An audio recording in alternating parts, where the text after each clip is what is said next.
नमस्कार जय जगन्नाथ। आज आम बनइबा गोटे चटनी बा ठेसा भी कहींपारे आपण बहुत बढ़िया लगे। चलतु बनइबा।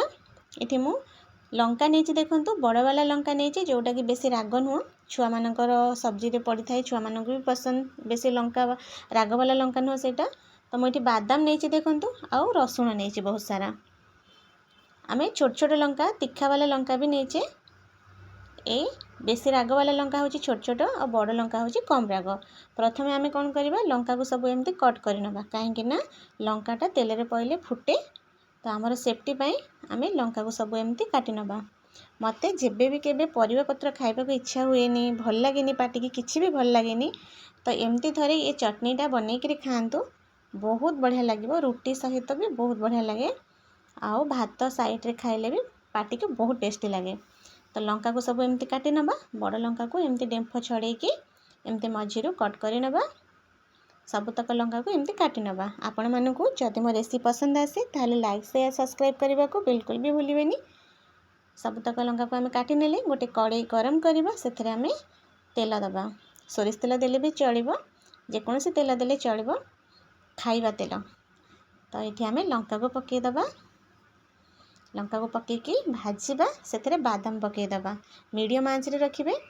तो आमर लंका बादाम जमती तेल रे भल से भाजी हो टकटक बाजिकी फुटब सब जाक बादाम आउ लंकाटा भी आमर सीझीज। लुण पकईदबा ए समय आमर जी चटनी दरकार लुण पकईदबा लुण पकईकी भाजिले कौन हुए लंकाटा नरम हो जाए जल्दी सीझी जाए।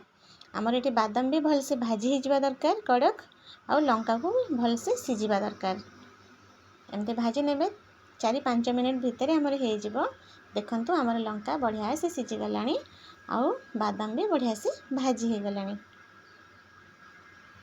ए समय आम जो रसुण छड़े रखते बहुत सारा रसुण को ये पकईदबा रसुण को भी 2-3 मिनट एमती भाजी नबा भलसे भाजबे जमा भी कंचा रखिबेनी बादाम को लंका को कंचा रखिबेनी भल लागिबनी। देखंतु एमती भाजी नेबे ताको आम गोटे प्लेट रे काढ़ी नबा ठंडा करी नबा।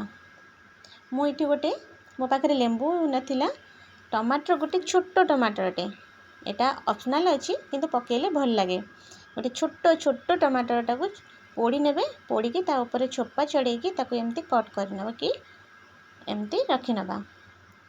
आठू बेसी भल लगे लेंबू माने आमे जेतेबेले हुमदस्ता पुआरे भी याको एमती छेचिकी बनेले चलिबो आ ग्राइंडर रे भी मिक्सचर जार एमती देकी दरदरा पेस्ट बनइले भल लगे। पूरा पेस्ट बनइबेनी दरदरा पेस्ट बनई आनिबे।